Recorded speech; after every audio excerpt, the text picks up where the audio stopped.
Hi hello ನಮಸ್ಕಾರ good morning welcome back to my channel. ನೋಡ್ರಿ, ಈಗ ಇವತ್ತು ಶನಿವಾರ ಬೆಳಗ್ಗೆ 8 ಗಂಟೆ. ನಮ್ಮ ಚಿಂಟು ನೋಡ್ರಿ ಈಗ ಫ್ರೆಶ್ ಆಗಿ ಕಟ್ಟಿಂಗ್ ಮಾಡಿಸ್ಕೊಂಬಂದು ಫುಲ್ ಫ್ರೆಶ್ ಆಗಿದ್ದಾನು. ಮತ್ತು ಪೂಜೆನೂ ಆಯಿತು, ಬೇಗನೆ ಆಯ್ತು. ಇವತ್ತು ಎಲ್ಲ ಕೆಲಸನೇ ಬೇಗ ಆಯ್ತು ಅಂತ ಹೇಳ್ಬೋದು. ನಮ್ಮ ಚಿಂಟುನ ಪೆಂಡಿಂಗ್ ಇತ್ತು ಕಟ್ಟಿಂಗ್, ಫುಲ್ ಲಾಂಗ್ ಬಂದುಬಿಟ್ಟಿದ್ವು ಹೇರ್ಸ್ ಎಲ್ಲ. ಸೊ ಇನ್ನು ಟೆಸ್ಟ್ ಐತಲ್ಲ, ಓದಬೇಕು, ಇನ್ನು ಸಂಜೆವರೆಗೂ ಇದ್ರಾಗ ಕೂತ್ಕೊಳ್ಳೋಕ್ಕಾಗೋದಿಲ್ಲ ಅಂದ್ಕೊಂಡು ಇವತ್ತು ಕಟ್ಟಿಂಗ್ ಮಾಡಿಸ್ಕೊಂಡು ಬಂದರು ನಮ್ಮ ಮನೆಯವ್ರು. ಜಸ್ಟ್ ಎಲ್ಲ ಸ್ನಾನ ಮುಗಿಸ್ಕೊಂಡು ಫ್ರೆಶ್ ಆಗಿದ್ದಾನು. ಮೇನ್ ಇವಂದು ಟೆಸ್ಟ್ ಇರೋದ್ರಿಂದ ಟೆಸ್ಟ್ಗೆ ಪ್ರಿಪ್ರೇಷನ್ ಕೂಡ ನಡೆದೈತಿ. ಇನ್ನು ನಾಷ್ಟ ಮಾಡಿ ಅವನಿಗೆ ಓದ್ಸಕ್ಕೆ ಕೂರಿಸ್ಬೇಕು. ಒಂದು ಸ್ಯಾಟರ್ಡೆ, ಎವ್ರಿ ಸ್ಯಾಟರ್ಡೆ ರಜೆ ಇರ್ತೈತೆ, ಹಾಗಾಗಿ 2 ದಿವಸ ರಜೆ ಸಿಕ್ಕೈತೆ ಅಂದಮೇಲೆ ಇನ್ನು ಶಿಸ್ತ ಓದಿಸ್ಬೇಕು. ಸೋಮವಾರ ಅವನಿಗೆ ಇರೋದು ಸೋಷಿಯಲ್ ಸೈನ್ಸು, ಹಾಗಾಗಿ ಹೆವಿ ಪೋರ್ಷನ್ನು ಎಲ್ಲ ಪ್ರಿಪ್ರೇಷನ್ ಮಾಡೇನು. ಆಲ್ರೆಡಿ ನೆನ್ನೆ 3 ಲೆಸನ್ದು ಕ್ವಶನ್ ಆನ್ಸರ್ ಕೇಳಿ ಆಗೈತಿ. ಜಸ್ಟ್ ಟೆಕ್ಸ್ಟ್ ಬುಕ್ ಓದಬೇಕು.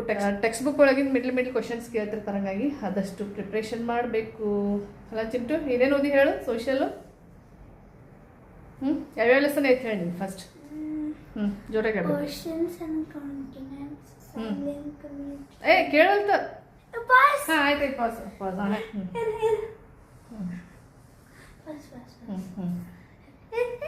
It's and continents, family and community, timeline and history of sources. 3 lesson ಅದಾವ ನೋಡ್ರಿ. ಫುಲ್ ದೊಡ್ಡ ಲೆಸನ್ಸು ಎಲ್ಲ ಪ್ರಿಪ್ರೇಷನ್ ನಡೆದತಿ. ಜೊತೆಗೆ ಚಿಂಟುಗೆ ಸ್ಟಡಿಗೆ ಅಂಥೇಳಿ ನಮ್ಮ ಮನೆಯವ್ರು ಆರ್ಡರ್ ಮಾಡಿದ್ರು. ಈಗ ಅವನಿಗೆ ಬ್ಯಾಕ್ ಪೇನ್ ಅಂದರೆ ಕಂಫರ್ಟೇಬಲ್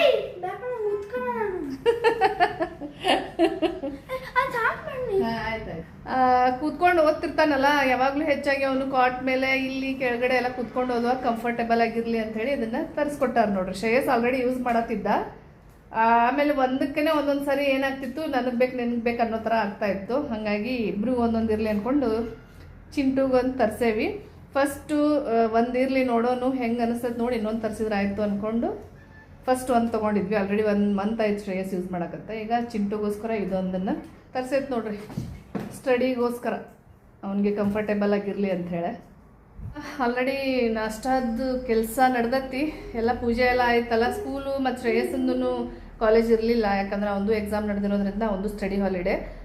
ಮತ್ತು ಇಬ್ಬರದು ಸ್ಕೂಲ್ ಕಾಲೇಜ್ ಇಲ್ಲ ಅಂದಮೇಲೆ ನಾನು ಜಸ್ಟ್ ಪೂಜೆ ಗೀಜೆ ಕೆಲಸ ಎಲ್ಲ ಮುಗಿಸ್ಕೊಂಡು ಇನ್ನೇನಿಲ್ಲ ನಾಷ್ಟಾದ ಕೆಲಸ. ನಾಷ್ಟಕ್ಕೆ ಇವತ್ತು ಏನು ಮಾಡ್ತೇನೆ ಅಂಥೇಳಿ ಹಾಗೆ ನಿಮ್ಮ ಜೊತೆ ಮಾತಾಡ್ತಾ ವ್ಲಾಗ್ನ ಕಂಟಿನ್ಯೂ ಮಾಡ್ತೇನೆ, ಬರ್ರಿ. ಈಗ ನೈಟ್ ನಾನು ರವೆ ಇಡ್ಲಿ ಮಾಡ್ಬೇಕಂತ ನೋಡ್ರಿ ನೆನೆಸಿಟ್ಟಿದ್ನಿ. ಸಂಜೆ 7 ಗಂಟೆಗೆ ನಾನು ರುಬ್ಬಿಟ್ಟೇನಿ, ಹುಳಿ ಬರೋದಿಲ್ಲ ಅಂತ.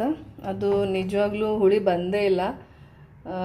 ಸಾಂಬಾರೆಲ್ಲ ಮಾಡ್ಬೇಕಂತ ಪ್ರಿಪ್ರೇಷನ್ ಮಾಡ್ಕೊಂಡಿದ್ನಿ, ಆದರೆ ಏನೂ ಮಾಡೋಕ್ಕಾಗೋದಿಲ್ಲ ನೋಡ್ರಿ. ಇದು ಒಂಥರ ಅದು ಹುಳಿ ಬಂದ್ರನ ಒಂದು ಸ್ವಲ್ಪ ಇಡ್ಲಿ ಉದ್ರಾಗಿ ಚಲೋ ಅನಿಸತ್ತಿಲ್ಲ, ಅಂದರೆ ಕಲ್ಲು ಅನ್ನಿಸ್ತಾವಲ್ಲ, ಹಂಗಾಗಿ ತಿನ್ನೋಕ್ಕೂ ಆಗೋದಿಲ್ಲ. ಇಡ್ಲಿನ ಮಧ್ಯಾಹ್ನಕ್ಕೆ ಪೋಸ್ಟ್ಪೋನ್ ಮಾಡಿ ಈಗ ಅವಲಕ್ಕಿ ಮಾಡ್ತೇನೆ ನೋಡ್ರಿ. ಇನ್ನೊಂದು ಸ್ವಲ್ಪ ಇದು ಹುಳಿ ಬರಲಿ, ಆಮೇಲೆ ಮಾಡಿದ್ರಾಯ್ತು. ಎಲ್ಲ ನೋಡ್ರಿ ಎಲ್ಲ ಚೇಂಜ್ ಆಯಿತು. ಈಗ ನಾನು ಇಡ್ಲಿ ಮಾಡಬೇಕು, ಮಧ್ಯಾಹ್ನ ಏನಾದರೂ ಚಪಾತಿ ಮುದ್ದೆ ಆ ಥರ ಮಾಡಬೇಕು ಅಂತ ಅಂದ್ಕೊಂಡಿದ್ನಿ. ಇದು ಹುಳಿ ಬರದೇ ಇರೋ ಕಾರಣ ಇವತ್ತು ಸ್ಪೆಷಲ್ ನಾಷ್ಟ ಅವಲಕ್ಕಿ. ಹಾಗೆ ನಮ್ಮ ಮನೆಯವರು ಶೇಂಗಾ ಎಣ್ಣೆ ಹಾಕ್ಸೋನು ಅಂದ್ಕೊಂಡು ನೋಡ್ರಿ 25 kg ಶೇಂಗಾ ಕಾಳು ತಂದಿಟ್ಟಾರು. ಅದು ಆಲ್ರೆಡಿ ನಾನು ಎಲ್ಲದಕ್ಕೂ ಹಾಕಿ ಅರ್ಧ ಖಾಲಿನ ಮಾಡೀನಿ. ಎಷ್ಟೋ ಹೆಚ್ಚು ಕಮ್ಮಿ ಒಂದು 2-3 kg ಅಂತೂ ನಾನು ಖಾಲಿ ಮಾಡೇನಿ. ಶೇಂಗಾ ಹಿಂಡಿ ಅವಲಕ್ಕಿಗೆಲ್ಲ ಹಾಕಿ ನೋಡ್ರಿ ಇದನ್ನೆಲ್ಲ ಆಯಿಲ್ ಹಾಕ್ಸ್ಕೊಂಬರ್ತೇನೆ ಅಂತ ಅಂದರು. ಹಂಗೆ ನೋಡ್ರಿ ಇವತ್ತು ಪ್ಲ್ಯಾನಿಂಗ್ ಅಂತೂ ಇರಲಿಲ್ಲ, ಅವಲಕ್ಕಿ ಮಾಡ್ತೇನೆ ಅಂತ ಹೇಳಿ. ಮತ್ತು ಎಲ್ರಿಗೂ ಹಸಿವಾಗಿಬಿಟ್ಟಿತ್ತು. ಏನಂದ್ರೆ ಹೆಚ್ಚಾಗಿ ನಾನು ಸ್ಕೂಲಿಗೆ ಚಪಾತಿ ಪಲಾವ್ ಆ ಥರ ಮಾಡಿರ್ತೀನಿ. ಅವಲಕ್ಕಿ ಅಂತೂ ಭಾಳ ಕಡಿಮೆ ಅಂತ ಹೇಳ್ಬೋದು. ಆದರೆ ಅವಲಕ್ಕಿ ಮಾಡಿದರೆ ಎಲ್ಲರೂ ಇಷ್ಟಪಟ್ಟು ತಿಂತಾರೋ. ಮೇನ್ ನಮ್ಮ ಮನೆಯವ್ರಿಗೆ ಮಾತ್ರ ಉಪ್ಪಿಟ್ಟು ಅವಲಕ್ಕಿನ ಭಾಳ ಇಷ್ಟ ಅವ್ರಿಗೆ. ಒಂದೊಂದು ಸಾರಿ ಕೇಳಿ ಮಾಡಿಸ್ಕೊಂಡಿರ್ತಾರೋ ಉಪ್ಪಿಟ್ಟೆಲ್ಲ. ರವೆ ಉಪ್ಪಿಟ್ಟು, ಶಾವಿಗೆ ಉಪ್ಪಿಟ್ಟು, ಆಮೇಲೆ ರವೆ ಬಾತು ಆ ಥರ ಭಾಳ ಇಷ್ಟ ಅವ್ರಿಗೆ. ಅವಲಕ್ಕಿನೂ ಭಾಳ ಇಷ್ಟಪಡ್ತಾರೋ. ಮತ್ತು ಇನ್ನೇನು ಮಾಡೋದು, ಸಡನ್ನಾಗಿ ಆಗೋದಂದ್ರೆ ಅವಲಕ್ಕಿನ, ಹಾಗಾಗಿ ಅವಲಕ್ಕಿನ ಮಾಡತ್ತೇನೆ. ಶ್ರೇಯಸ್ಗೂ ಭಾಳ ಇಷ್ಟ. ಇದ್ರ ಜೊತೆ ಮೊಸರು ಹಾಕ್ಕೊಂಡು ತಿಂತಾರೆ ಎಲ್ಲರೂ. ನನಗೂ ಅಷ್ಟೇ ಮೊಸರು ಇದ್ರನ ಇಷ್ಟ ಆಗ್ತೈತಿ, ಹಂಗೆ ತಿನ್ನಂದ್ರೆ ಆಗೋದಿಲ್ಲ. ಮೊಸರಿದ್ರೆ ಮಾತ್ರ ನನ್ನ ಫೇವ್ರೇಟ್ ಇದು ಅವಲಕ್ಕಿ. ಸೊ ಬಿಸಿ ಬಿಸಿ ಅವಲಕ್ಕಿ ರೆಡಿ ಅದು ನೋಡ್ರಿ. ಹಂಗೆ ನೋಡ್ರಿ ಕೆಲವೊಬ್ಬರೆಲ್ಲ ಇದಕ್ಕೆ ಬೀನ್ಸು ಕ್ಯಾರೆಟ್ ಎಲ್ಲ ಹಾಕಿ ಮಾಡ್ತಾರೆ ಈ ಕಡೆ ಎಲ್ಲ ನಾನು ನೋಡಿದ್ದೇನೆ. ಆದರೆ ನಮ್ಮ ಮನೆಯೊಳಗೆ ಈ ಥರನೇ ಇಷ್ಟ. ಹಂಗೆ ನೋಡ್ರಿ ಈಗ ಟೈಮ್ 11 ಗಂಟೆ. ನಮ್ಮ ಚಿಂಟು ಓದೋದ್ರಲ್ಲಿ ಬ್ಯುಸಿ ಇದಾನು. ಟೆಕ್ಸ್ಟ್ ಬುಕ್ ಓದ್ಕೊಂಡ್ಬಿಟ್ಟೇನೆ. ಮಿಡ್ಲ್ ಕೇಳ್ತಾರೆ ಮೇನು. ಸ್ಕೂಲ್ ಒಳಗೆ ಏನಂದ್ರೆ ಈಗ ನೋಟ್ಸ್ ಬರ್ಸಿರ್ತಾರೆ, ನಾವು ಎಷ್ಟೇ ಅದನ್ನು ಓದಿಸಿದ್ರು ಮತ್ತೆ ಟೆಕ್ಸ್ಟ್ ಬುಕ್ ಒಳಗೆ ಹುಡುಕಾಡಿ ಕ್ವೆಶನ್ಸ್ ಕೊಟ್ಟಿರ್ತಾರೆ. ನಂಗೆ ಭಾಳ ಸರಿ ಎಕ್ಸ್ಪೀರಿಯೆನ್ಸ್ ಆಗೈತೆ. ಹಾಗಾಗಿ ಮೇನ್ ನೀನು ನೀಟಾಗಿ ಟೆಕ್ಸ್ಟ್ ಬುಕ್ ಒಳಗಿರೋದೆಲ್ಲ ಅರ್ಥ ಮಾಡ್ಕೊತ ಇದ್ದೇನೆ. ಜಾಸ್ತಿ ಪೋರ್ಷನ್ ಇರೋದನ್ನು ಈಗ social science, next Kannada, Hindi ಎರಡೆರಡೇ ಲೆಸನ್ ಕೊಟ್ಟರು. ಆದರೂ ಅವೆಲ್ಲ ಇನ್ನೂ ಪ್ರಿಪೇರ್ ಆಗಿಲ್ಲ ಅವನು. ಹಂಗೆ ನಮ್ಮ ಶ್ರೇಯಸ್ ಏನು ಮಾಡತ್ತಾನಂತ ನೋಡೋಣ ಬರ್ರಿ. ಅವ ಅಲರ್ಟ್ ಆಗಿಬಿಡ್ತಾನೀಗ. ಶ್ರೇಯಸ್ಸಂದು ಸೋಮವಾರ ಫೈನಲ್ ಎಕ್ಸಾಮ್. ಹಾಗಾಗಿ ಮಂಡೆಯಿಂದ ಅವನು free. Monday exam ಮುಗಿದ್ಬಿಟ್ರೆ full free ಆಗಿಬಿಡ್ತಾನು. ಯಾವುದೈತಿ Shreyas ಮಂಡೆ? ಸ್ವಲ್ಪ ಜೋರಾಗಿ ಹೇಳು. ಹಾಂ, ಇಷ್ಟಾದರೂ ಮಾತಾಡಿದೆಲ್ಲ. Great, good. ಹಾಗೆ ನೋಡ್ರಿ, ಗೋಧಿ ತಂದಿದ್ರು 10 kg. ಚಪಾತಿ ಹಿಟ್ಟು ಖಾಲಿ ಆಗಿತ್ತು, ಅಂದರೆ ಗೋಧಿ ಹಿಟ್ಟು ಖಾಲಿ ಆಗಿತ್ತು. ನೆನ್ನೆನೇ ತಂದಿದ್ರು 10 kg ಅಷ್ಟು ಗೋಧಿ. ಮತ್ತು ಕ್ಲೀನ್ ಮಾಡೋ ಅವಶ್ಯಕತೆ ಇರೋದಿಲ್ಲ, ಆಲ್ರೆಡಿ ಕ್ಲೀನೇ ಇರ್ತಾವೆ. ಇವತ್ತು ಫ್ರೀ ಅದೇನಿ, ಹಿಟ್ಟು ಹಾಕ್ಸ್ಕೊಂಬರ್ತೇನೆ, ರೆಡಿ ಮಾಡಿಡು ಡಬ್ಬಾಗೆ ಹಾಕಿ ಅಂತ ಹೇಳಿದರು. ಹಾಗೆ ನಾನು ಗೋಧಿಗೆ ಯಾವಾಗಲೂ ಒಂದು 1/4 ಕಿಲೋದಷ್ಟು ಮೆಂತ್ಯ ಹಾಕಿರ್ತೇನೆ. 10 ಕಿಲೋ ಗೋಧಿಗೆ 1/4 kg ಅಷ್ಟು ಮೆಂತ್ಯ ಕಾಳು ಹಾಕಿರ್ತೇನೆ. ಮೆಂತ್ಯ ಒಳ್ಳೆಯದು ನಮ್ಮ ಆರೋಗ್ಯಕ್ಕೆ. ಹಾಗಾಗಿ ಮತ್ತು ಸೋಯಾಬೀನು ಹಾಕಿರ್ತೇನೆ 1 kg ಅಷ್ಟು. ಈಗ ಸೋಯಾಬೀನ್ ಇರಲಿಲ್ಲ ಮನೆಯೊಳಗೆ, ಅದಕ್ಕೆ ನಮ್ಮ ಮನೆಯವ್ರಿಗೆ ಹೇಳಿದ್ನಿ ಅಲ್ಲೇ ಹೊರಗಡೆನೆ ತೊಗೊಂಡು 1 kg ಅಷ್ಟು ಮಿಕ್ಸ್ ಮಾಡಿ ಹಿಟ್ಟು ಹಾಕ್ಸ್ಕೊಂಡು ಬರ್ರಿ ಅಂತ ಹೇಳೀನಿ. ಸೋಯಾಬೀನೂ ಒಳ್ಳೆಯದು ಮತ್ತು ಮೆಂತ್ಯನೂ ಒಳ್ಳೆಯದು. ಈಗ ಚಪಾತಿ ಹಿಟ್ಟು ಇರಲಿಲ್ಲ, ಚಪಾತಿ ಮಾಡೋಕ್ಕೆ ಮೇನು. ನಾಳೆ ಸ್ಕೂಲಿಗಿನ್ನ ಲಂಚ್ ಬಾಕ್ಸಿಗೆಲ್ಲ ಬೇಕೇ ಬೇಕಲ್ಲ. ಲಾಸ್ಟ್ ಸ್ಯಾಟರ್ಡೆ ಆಗಿರೋದ್ರಿಂದ ನಮ್ಮ ಮನೆಯವರು ಫ್ರೀ ಇದ್ದರು. ಹಾಗಾಗಿ ಇವತ್ತೇ ಹಾಕ್ಸ್ಕೊಂಬರ್ತೇನೆ. ಇನ್ನು ನನಗೂ ಅಷ್ಟು ಟೈಮ್ ಸಿಗೋದಿಲ್ಲ ಅಂತ ಹೇಳಿದ್ದಕ್ಕೆ ಮೆಂತ್ಯ ಕಾಳು ಹಾಕಿ ರೆಡಿ ಮಾಡಿ ಇಡತ್ತೇನೆ. ಹಾಗೆ ನೋಡ್ರಿ, ಈಗ ಟೈಮು 11:40. ನಮ್ಮ ಚಿಂಟು ಅರ್ಧ ತಾಸಾಗಿತ್ತಷ್ಟೇ ಬ್ರೇಕ್ ತೊಗೊಂಡನು. ಜಸ್ಟ್ ಅರ್ಧ ತಾಸ್ನಾಗ ಒಂದು ಬ್ರೇಕ್ ತೊಗೊಂಡನು. ಆಯ್ತು. 3, 2 ಕಂಟಿನ್ಯೂಸ್ ಆಗಿ ಓದ್ಬೇಕಂತ ಹೇಳ್ತೇನೆ. ಹಿಂಗಾಗಿ ಟೈಮ್ ವೇಸ್ಟ್ ಆಗ್ತೈತಿ. ಒಂದು ಸಾರಿ ಕುತ್ಕೊಂಡ್ರೆ ಹೇಳ್ಬಾರ್ದಂತೇನೆ. ಮಿಡ್ಲೊಳಗೆ ಈ ಥರ ಟೈಮ್ ವೇಸ್ಟ್ ಮಾಡ್ತಾನೆ ಇರ್ತಾನವ. ಹಾಂ, ಪಾಸ್. ಹಂಗೆ ಹಿಂದಿನ ವ್ಲಾಗ್ ಒಳಗೆ ತೋರಿಸಿದ್ದು ನಾನು ಹುರುಳಿಕಾಳು ನೆನೆಸಿಟ್ಟಿದ್ನಿ, ಮೊಳಕೆ ಎಷ್ಟು ಚಂದ ಬಂದಾವಂತ. ಹಾಗೆ ವ್ಲಾಗ್ ಒಳಗೆ ಶೇರ್ ಮಾಡ್ಕೊಂಡಿದ್ನಿ. ಏನಪ್ಪ ಅಂದ್ರೆ ಅದ್ರೊಳಗೆ ನಾನು ಸಾಂಬಾರು ಮಾಡಿದ್ನಿ. ಎಷ್ಟು ಕಲ್ಲಿದ್ದು ಅಂದ್ರೆ ಸಿಕ್ಕಾಪಟ್ಟೆ ಕಲ್ಲಿದ್ದವು. ಮೇನ್ ಏನಂದ್ರೆ ನಮ್ಮ ಮನೆಯವ್ರಿಗೇನೆ ಕಂಟಿನ್ಯೂಸ್ ಆಗಿ 3 ಕಲ್ಲು ಸಿಕ್ಕು ತಿನ್ಬೇಕಾದ್ರೆ. ಮತ್ತು ನನಗೂ ಅಷ್ಟೇ. ಅವರು ಹಂಗೆ ಕಲ್ಲು ಅದಾವ ಅಂದಮೇಲೆ ನಾನು ಆಮೇಲೆ ಹುಷಾರಾದ್ನಿ ತಿನ್ಬೇಕಾದ್ರೆ. ನನಗೂ 2-3 ಸಿಕ್ಕು. ಮತ್ತು ಶ್ರೇಯಸ್ಸು ಹೇಳ್ತಾ ಇದ್ದ ನನಗೂ ಸಿಕ್ಕಿತ್ತಂತೇಳಿ. ಪುಣ್ಯಕ್ಕೆ ಚಿಂಟೂನ್ಗೇನು ಬಂದಿರಲಿಲ್ಲ. ಮತ್ತು ಪ್ರತಿ ಸಾರಿ ಎಲ್ಲ ಚೆಕ್ ಮಾಡಿ ಹಾಕ್ತಿದ್ನಿ. ಅವತ್ತು ಏನೋ ಒಂದು ಅಂದರೆ ಕೆಲಸ ಮಾಡ್ತಾ ಏನೋ ಮೋಸ್ಟ್ಲಿ ನಾನು ಮೊಬೈಲ್ನಾಗ ಫೋನ್ಯಾಗ ಮಾತಾಡತ್ತಿದ್ನೋ ಏನೋ ಗೊತ್ತಿಲ್ಲ. ಹಾಗೆ ಸೀದಾ ನೀರೊಳಗೆ ನೆನೆಸಿಟ್ಬಿಟ್ಟೇನಿ. ಪ್ರತಿ ಸಾರಿ ಏನು ಮಾಡ್ತಿದ್ನಿ ಅಂದ್ರೆ ಕಾಳು ನೆನೆಸೋಕ್ಕಿಂತ ಮುಂಚೆ ಒಂದು ಸಾರಿ ಕ್ಲೀನ್ ಮಾಡ್ತಿದ್ನಿ. ಮೊಳಕೆ ಬಂದಮೇಲೆ ಇನ್ನೇನು ಸಾಂಬಾರು ಪಲ್ಯ ಮಾಡಬೇಕಾದ್ರೆ ಒಂದು ಸಾರಿ ಕ್ಲೀನ್ ಮಾಡಿರ್ತಿದ್ನಿ. ಮೊನ್ನೆ ಏನಾಗೈತೆ ಅಂದ್ರೆ ಹಂಗೆ ಡೈರೆಕ್ಟಾಗಿ ನೀರಿನಾಗ ನೆನೆಸಿಟ್ಬಿಟ್ಟೇನಿ, ಕ್ಲೀನಾಗಿರ್ತಾವೆ ಬಿಡು ಅಂಥೇಳಿ. ಅದು ಒಂಥರ ನನಗೆ ಒಂದು ದೊಡ್ಡ ಪಾಠ ಕಲಿಸ್ತಂತ ಹೇಳ್ಬೋದು. ಹೆಂಗೂ ಚಿಂಟುನ ಓದಿಸ್ಬೇಕಾದ್ರೆ ಖಾಲಿನೇ ಇದ್ನಲ್ಲ, ನೆನಪಾಯಿತು ಕಾಳನ್ನು ಕ್ಲೀನ್ ಮಾಡಿಬಿಡೋನು ಅಂಥೇಳಿ. ಮೇನ್ ಏನಂದ್ರೆ ಕಿಡ್ನಿ ಸ್ಟೋನ್ ಆಗೋದಿಲ್ಲ ಅಂತ ಹೇಳ್ತಾರೆ ಹುರುಳಿಕಾಳನ್ನು ಹೆಚ್ಚಾಗಿ ನಾವು ತಿಂದ್ರೆ. ಮತ್ತು ಇನ್ನೊಂದೇನಂದ್ರೆ ನನಗೆ ಆಲ್ರೆಡಿ ಕಿಡ್ನಿ ಒಳಗೆ ಸ್ಟೋನ್ ಆಗಿತ್ತು. ನಾನು ಒಂದು ಸ್ವಲ್ಪ ಹುಷಾರಾಗಿದ್ದೀನಿ. ಈ ಥರ ಎಲ್ಲ ಪ್ರಿಕಾಷನ್ ತೊಗೋತಿರ್ತೀನಿ. ನನಗೂ ಒಂಥರ ಭಯ ಅನ್ನಿಸ್ತೈತಿ. ಅಂದರೆ ಒಂದು ಸಾರಿ ಸ್ಟೋನ್ ಆದರೆ ಮತ್ತೇನೋ ಆಗೋ ಚಾನ್ಸಸ್ ಇರ್ತೈತೆ ಅಂತಾರೆ. ಹಾಗಾಗಿ ಸ್ವಲ್ಪ ನೀರು ಕುಡಿಯೋದಾಗಲಿ ಫುಡ್ ಒಳಗಾಗಲಿ ಈ ರೀತಿ ನಾನು ಪಥ್ಯ ಮಾಡ್ತಿರ್ತೇನೆ, ಯಾವ್ದು ತಿನ್ನಬೇಕು ಯಾವ್ದು ತಿನ್ನಬಾರ್ದು ಅಂಥೇಳಿ. ಹಂಗೆ ನೋಡಿರಿ ಸ್ನೇಹಿತರೆ, ಈಗ ಟೈಮು 1 ಗಂಟೆ. ಈಗ ನಾನು ಅಡುಗೆ ಶುರು ಮಾಡಿದ್ರೂ 2 ಗಂಟೆ ಆಗ್ತೈತಿ. ಮತ್ತು ಲೇಟ್ ಆದರೆ ಮತ್ತೆ 2:30-3 ಆಗಿಬಿಡ್ತೈತಿ. ಶ್ರೇಯಸ್ ಚಿಂಟುಗೂ ಹಸಿವಾಗ್ಬಿಡ್ತೈತಿ. ಹಾಗಾಗಿ ಬೇಗ ಶುರು ಮಾಡೋಣ ಅಂದ್ಕೊಂಡು ಅಡುಗೆಗೆ ಶುರು ಮಾಡತ್ತೇನೆ. ಮತ್ತು ಹಿಟ್ಟು ಚಲೋ ಹುಳಿ ಬಂದಿತ್ತು, ಹಾಗಾಗಿ ಇಡ್ಲಿ ಮಾಡೋಕೆ ಇಟ್ಕೊಳತ್ತಿದ್ನಿ. ನಾನು ಸೋಡಾ ಹಾಕೋದಿಲ್ಲ, ಮೇನ್ ಅದೇ ಪ್ರಾಬ್ಲಮ್ ಇರ್ಬೋದು ಅಂತ ಅಂದ್ಕೊಳ್ತೇನೆ. ಹಿಟ್ಟು ಹುಳಿ ಬರದೇ ಇರೋಕ್ಕೆ ಕಾರಣ. ಮತ್ತು ನೋಡಿರಿ, ನಾನು ಒಂದು ಅರ್ಧ ಲೋಟ ತೊಗರಿಬೇಳೆ, ಅರ್ಧ ಲೋಟ ಚೆನ್ನಾಗಿ ಬೇಳೆ, ಅರ್ಧ ಲೋಟ ಹೆಸರುಬೇಳೆ ನಾನು ನೆನೆಸಿಟ್ಟಿದ್ನಿ ಆಲ್ರೆಡಿ 1 ತಾಸು. ಆಮೇಲೆ ಸ್ವಲ್ಪ ಎಣ್ಣೆ, ಅರಿಶಿನ ಮತ್ತು ಕಟ್ ಮಾಡ್ಕೊಂಡಿರೋ ನುಗ್ಗೆಕಾಯಿ ಸೇರಿಸ್ಕೊಳತ್ತೇನೆ. ಹಾಗೆ ಮೂಲಂಗಿ, ಒಂದು ಸಣ್ಣ ಮೂಲಂಗಿ ಮತ್ತು ಸಣ್ಣ ಕ್ಯಾರೆಟು ಮತ್ತು ಸ್ವಲ್ಪ ಬೀನ್ಸ್ ಕಟ್ ಮಾಡಿ ಸೇರಿಸ್ಕೊಳತ್ತೇನೆ. ನಿಮಗೆ ಇಡ್ಲಿ ಸಾಂಬಾರಿಗೆ ಇಷ್ಟೊಂದು ತರಕಾರಿ ಬೇಡಪ್ಪ ಅಂದ್ರೆ ಸ್ವಲ್ಪನೇ ಸೇರಿಸ್ಕೋಬೋದು. ಹಂಗೆ 1 ಟೊಮೆಟೊ ನಾನು ರಾತ್ರಿಗೂ ಸೇರಿ ಸಾಂಬಾರು ಆಗ್ತೈತೆ ಅಂಥೇಳಿ ಕುದಿಯಾಕೆ ಇಟ್ಕೊಂಡೇನಿ. ಇಡ್ಲಿಗೆ ಅಷ್ಟೇ ಅಲ್ಲ, ಅನ್ನಕ್ಕೂ ಆಕತ್ತೆ. ಹಾಗಾಗಿ ಒಂದು 3 ಸೀಟಿ ಈಗ ಕುದಿಯಾಕೆ ಇಟ್ಟೇನಿ. ನೆಕ್ಸ್ಟು 3 ಸೀಟಿ ಕೂಗಿಸ್ಕೊಂಡ್ರೆ ಸಾಕು. ಈಗ ನೋಡಿರಿ ತರಕಾರಿ ಎಲ್ಲ ಎಷ್ಟು ಚಂದ ಬೆಂದಾವ ಅಂಥೇಳಿ. ನಿಮಗೆ ಇಷ್ಟೊಂದು ಬೇಡಪ್ಪ, ಇಡ್ಲಿಗೆ ಚಲೋ ಅನ್ಸಂಗಿಲ್ಲ ಅಂದ್ರೆ ಕಡಿಮೆ ಹಾಕ್ಕೋಬೋದು. ಈಗ ಒಗ್ಗರಣೆಗೆ ನೋಡಿರಿ ಎಣ್ಣೆ, ಸಾಸಿವೆ, ಜೀರಿಗೆ ಮತ್ತು ಜಜ್ಕೊಂಡಿರೋ ಬೆಳ್ಳುಳ್ಳಿ, ಉದ್ದುದ್ಗ ಕಟ್ ಮಾಡ್ಕೊಂಡಿರೋ 1 ಉಳ್ಳಾಗಡ್ಡಿ, ಸ್ವಲ್ಪ ಕರಿಬೇವು ಮತ್ತು 2 ಉದ್ದ ಬದ್ನೆಕಾಯಿನ ಕಟ್ ಮಾಡಿ ಸೇರಿಸ್ಕೊಂಡೇನಿ. ಸಾಂಬಾರು ಹುಳಿ ಹುಳಿಯಾಗಿ ಚಲೋ ಬರ್ತೈತೆ. ಹಾಗಾಗಿ 2 ಬ್ಯಾಡಗಿ ಮೆಣಸಿನ್ಕಾಯಿನ ಈ ರೀತಿ ಕೈಯಿಂದ ಮುರಿದು ಸೇರಿಸ್ಕೊಳತ್ತೇನೆ.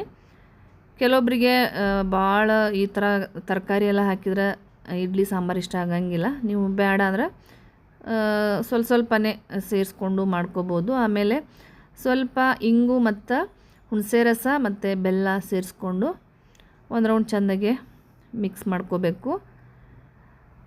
ಮತ್ತು ನಾನೇ ಮನೇಲಿ ಮಾಡಿರುವಂಥ ಸಾಂಬಾರು ಪುಡಿ ನೆಕ್ಸ್ಟ್ ಯಾವುದಾದ್ರೂ ವ್ಲಾಗ್ ಒಳಗೆ ಶೇರ್ ಮಾಡ್ಕೋತೇನೆ. ನಿಜವಾಗ್ಲೂ ಸುಮ್ಮನೆ ನಾವು ಹೊರಗಡೆಯಿಂದ ತಂದ್ರೆ ದುಡ್ಡು ವೇಸ್ಟು, ಮತ್ತು ಅದು ಜಾಸ್ತಿ ದಿನಾನೂ ಬರೋಂಗಿಲ್ಲ. ಅಷ್ಟೇ ದುಡ್ಡೊಳಗೆ ನಾವು ಅಷ್ಟೇ ರೊಕ್ಕ ಕೊಟ್ರೆ ಮನೆಯೊಳಗಿನ ಇಂಗ್ರೀಡಿಯೆಂಟ್ಸ್ ಯೂಸ್ ಮಾಡಿಕೊಂಡು ಹೆಚ್ಚು ಕಮ್ಮಿ ಒಂದು 4-5 ತಿಂಗಳಾಗುವಷ್ಟು ಸಾಂಬಾರು ಪುಡಿ ಆಗೇ ಆಗ್ತೈತಿ. ಇಲ್ಲಾಂದರೆ ಫ್ರೆಶ್ ಆಗಿ ನೀವು ತಿಂಗಳಿಗೆ 1 ಸಾರಿ ಮಾಡ್ಕೋಬೋದು. ಈಗ ಕುದಿಸ್ಕೊಂಡಿರೋ ಬೇಳೆ ಸೇರಿಸ್ಕೊಳತ್ತೇನೆ. ನಿಮ್ಗೆ ಅನಿಸ್ತಿರ್ಬೋದು ಇಡ್ಲಿಗೆ ಏನು ಈ ಥರ ಎಲ್ಲ ತರಕಾರಿ ಹಾಕಿ ಸಾಂಬಾರು ಮಾಡತ್ತಾರ ಅಂಥೇಳಿ. ನಮ್ಮ ಮನೆಯೊಳಗೆ ತರಕಾರಿ ಜಾಸ್ತಿ ಹಾಕಿದರೆ ಇಷ್ಟಪಡ್ತಾರೋ. ಸ್ವಲ್ಪ ನೀರು ಜಾಸ್ತಿ ಹಾಕಿದರೆ ಇನ್ನೊಂದು ಚೂರು ನೀರು ಆಗ್ತೈತಿ ಇಡ್ಲಿಗೆ ಸಾಂಬಾರು, ಅಷ್ಟೇ, ಇನ್ನೇನಿಲ್ಲ. ಇಷ್ಟೊಂದು ಬ್ಯಾಡಪ್ಪ ಅಂತಂದ್ರೆ ನಾನು ಆಲ್ರೆಡಿ ಹೇಳಿದ್ದೇನೆ. ಅಷ್ಟೇ, ಒಂದು 4 ಬೀನ್ಸು, 2 ನುಗ್ಗೆಕಾಯಿ, ಸ್ವಲ್ಪ ಮೂಲಂಗಿ, ಕ್ಯಾರೆಟ್ ಆ ರೀತಿಯೂ ಹಾಕ್ಕೋಬೋದು. ಮತ್ತು ಈಗ ನಾನು ಕಲ್ಲುಪ್ಪು ಸೇರಿಸ್ಕೊಂಡೇನಿ. ಮತ್ತು ಫೈನಲಾಗಿ ಸಣ್ಣದಾಗಿ ಕಟ್ ಮಾಡಿ ಇಟ್ಕೊಂಡಿರೋಂಥ ಕೊತ್ತಂಬರಿ ಸೊಪ್ಪು. ನೀವು ಸ್ವಲ್ಪ ಹಸಿ ಕೊಬ್ಬರಿನ ರುಬ್ಬಿ ಹಾಕಿದರೆ ಇನ್ನೂ ಎಕ್ಸ್ಟ್ರಾ ಟೇಸ್ಟ್ ಬರ್ತೈತಿ. ಹಂಗೆ ನೋಡಿರಿ, ಈ ಕಡೆ ಗರಂ ಇಡ್ಲಿ ರೆಡಿಯಾಗಿದ್ದಾವೆ. ಹೆಚ್ಚಾಗಿ ಹಿಂಗೆ ಆಗ್ತಿರ್ತೈತಿ. ನೆಕ್ಸ್ಟ್ ನೋಡೋಣ, ಒಂದು ಸ್ವಲ್ಪ ಸೋಡಾ ಹಾಕಿ ಹಿಟ್ಟಿಗೆ ಇಟ್ಟರೆ ಹುಳಿ ಚಲೋ ಬರ್ತೈತಿ ಅಂತ ಅಂದ್ಕೊಂಡೇನಿ. ಯಾಕಂದರೆ ಸ್ವಲ್ಪ ಈಗ ತಂಪಿನ ವಾತಾವರಣ ಇರೋದ್ರಿಂದ ಹುಳಿನೇ ಬರವಲ್ತು ಹಿಟ್ಟು. ಹಂಗೆ ನೋಡಿರಿ ಫ್ರೆಂಡ್ಸ್, ಟೈಮು 3:45 ಅಂದರೆ 3:45 ಆಗೈತಿ. ಇಡೀ ದಿವಸ ನನಗಿವತ್ತು ಚಿಂಟು ಓದು ಅಂಥೇಳಿ ಓಕೆ ಅವಂಗೆ ಪ್ರಿಪೇರ್ ಮಾಡೋದ್ರೊಳಗೆ ಹೋಯ್ತು ನೋಡಿರಿ ಇವತ್ತು. ನಾನು ಅವನು ಓದಿಸ್ತಾ ಕಾಳುಗಳನ್ನೆಲ್ಲ ಕ್ಲೀನ್ ಮಾಡ್ಕೊತಾನೆ ಅದೇನೆ. ನೋಡ್ರಿ ಇಲ್ಲದಾನು ಫುಲ್ ಹಾರ್ಡ್ ಸ್ಟಡಿ ಹೇಳಿದ್ದೇನೆ ಅವನಿಗೆ ಯಾವ್ಯಾವ ಸಬ್ಜೆಕ್ಟ್ ಎಷ್ಟೆಷ್ಟು ಓದಬೇಕು. ಮತ್ತು 5 ಗಂಟೆವರೆಗೂ ಇಷ್ಟೆಲ್ಲ ಒಪ್ಪಿಸಿ ಹೋದ್ರೆ ಗ್ಯಾರಂಟಿ ಆಟ ಆಡೋಕ್ಕೆ ಕಳಿಸ್ತೇನೆ ಅಂದೇನೆ. ಹಾಗಾಗಿ ಸೀರಿಯಸ್ ತೊಗೊಂಡು ಓದಾಕತ್ತಾನು. ಈಗ ಯಾವ್ದು ಓದಾತಿ ಚಿಂಟು? ಯಾವ ಸಬ್ಜೆಕ್ಟ್ ತೋರಿಸು? ಹಿಂದಿ. ಯಾವ ಲೆಸನ್ ತೋರಿಸು? ಹೇಳು, ಯಾವ ಲೆಸನ್ ಹೆಸರು ಹೇಳ್ಬೇಕಾ? ಈ ಕಡೆ ಬಾ, ಕತ್ಲು ಅನ್ಸತ್ತೀನಿ. ಯಾವ ಲೆಸನ್ ಓದಾತಿ ಚಿಂಟು? ಬೇಗ ಇನ್ನೂ ಕನ್ನಡನೂ ಓದಬೇಕು. 5 ಗಂಟೆವರೆಗೂ ಆಟ ಆಡೋ ಹುರುಪಿಗೆ ಈ ಕಡೆ ಬರೋ ಆಟ ಆಡೋ ಹುರುಪಿಗೆ ಎಲ್ಲ ಬೇಗ ಒಪ್ಸಾತ್ತಾನ ಒಟ್ಟಿನಲ್ಲಿ. ಗುಡ್ ಈವ್ನಿಂಗ್ ಫ್ರೆಂಡ್ಸ್, ಟೈಮು ಸಂಜೆ 6 ಗಂಟೆ. ನಾನು ಚಿಂಟು ಜಿಮ್ಮಿಗೆ ಬಂದೇವಿ. ಚಿಂಟುನು ಏನೋ ಇವತ್ತು ನಾನು ಥ್ರೆಡ್ಮಿಲ್ ಮೇಲೆ ವಾಕ್ ಮಾಡ್ತೇನೆ ಅಂಥೇಳಿ ಬಂದ ನನ್ನ ಜೊತೆ. ಬಾ ಚಿಂಟು, ಈಗಲೇ ನೋಡ್ರಿ ನಮ್ಮ ಚಿಂಟು ಫಿಟ್ನೆಸ್ದು ಯೋಚನೆ ಹತ್ತೈತಿ. ಹಂಗೆ ಫ್ರೆಂಡ್ಸ್ ನೋಡ್ರಿ, ನಮ್ಮ ಚಿಂಟು ಫುಲ್ ಹೆಲ್ತ್ ಕಾನ್ಷಿಯಸ್ ಆಗಿದ್ದಾನು. ವರ್ಕೌಟ್ ಮಾಡೋಕ್ಕೆ ಶುರು ಮಾಡಿದಾನೆ ನೋಡ್ರಿ ಈಗಲೇ. ಏನು ಚಿಂಟು ಇದು sweating? Wow, full hard work Chintu. ಈಗಲೇ ಫಿಟ್ನೆಸ್ ಬಗ್ಗೆ ಯೋಚನೆ ಐತೆ ಅವನಿಗೆ. ಡೈಲಿ ಹೇಳ್ತಾನು, ಆದರೆ ಬೆಳಿಗ್ಗೆ ಹೇಳೋಕ್ಕಾಗೋದೇ ಇಲ್ಲ ಚಿಂಟುಗೆ. ನಾನು ಜಿಮ್ಗೆ ಹೋಗಬೇಕು, ನಾನು ಒಂದು ಸ್ವಲ್ಪ ಏನಾದರೂ ಎಕ್ಸಸೈಸ್ ಮಾಡ್ತೇನೆ ಅಂತಾನು, ಆದರೆ ಹೇಳೋದು ಸ್ಕೂಲ್ಗೆ ಹೋಗೋದು ಅಷ್ಟೇ ಆಗಿಬಿಡ್ತೈತಿ. ಇವತ್ತು ನಾನೇ ಕರ್ಕೊಂಡು ಬಂದೇನಿ, ಯಾಕಂದ್ರೆ ನನಗಿಲ್ಲಿ ಜಿಮ್ ಒಳಗೆ ಯಾರೂ ಅಷ್ಟು ಇರೋದೇ ಇಲ್ಲ. ಮತ್ತು ಒಬ್ಬಕ್ಕೆ ಏನಂತಲೇ ಅಷ್ಟು ನನಗಿಲ್ಲಿ ಕಂಫರ್ಟೇಬಲ್ ಅನಿಸೋದಿಲ್ಲ, ಏನೋ ಒಂಥರ ಭಯ ಥರ ಅನಿಸ್ತೈತಿ. ಜೊತೇಲಿ ಯಾರಾದರೂ ಇದ್ದರೆ ಮಾಡ್ಬೋದು. ಹಾಗಾಗಿ ಚಿಂಟುನ ಫ್ರೆಂಡ್ಸ್ ಯಾರೂ ಇರಲಿಲ್ಲ, ಬರ್ತೇನೆ ಅಂತ ಕರ್ಕೊಂಡು ಬಂದೆ. ನಮ್ಮ ಚಿಂಟುಗೆ ಈಗ ಫಿಟ್ನೆಸ್ ಚಿಂತೆ ಹತ್ತೈತಿ ಒಟ್ಟಿನಲ್ಲಿ. ನಂತರ ನೋಡ್ರಿ ಈ ವಿಷಯದಾಗ ಅವ ಫಿಟ್ನೆಸ್ ಆಗಿರೋದು ನಂತರ ಇಷ್ಟಪಡ್ತಾನೋ. ನನಗೂ ಅಷ್ಟೇ ವಾಕ್ ಮಾಡೋದಾಗಲಿ. ಮತ್ತೆ ಯಾವ್ದು ಮಾಡ್ತಿ? ಏನಿದು? ಫುಲ್ 1 kg ವೇಟ ಹೋಗ್ಬಿಡ್ತದೆ ಚಿಂಟು ನಿಂದು. ನೆಕ್ಸ್ಟ್ ಏನು ಮಾಡ್ತಿ? ನಾನು ಮಾಡ್ತೇನೆ. ಇಲ್ಲಿ ಮಾಡಿಲ್ಲ, ಮಾಡ್ತೇನೆ ನೀನು ಮಾಡಿಲ್ಲ. ನಾನು ನೆಕ್ಸ್ಟ್ ಈ ಕಡೆ ಮಾಡ್ತೇನೆ. ಸ್ವಲ್ಪ ವಾಕ್ ಮಾಡಿಬಿಡು. Very good, start.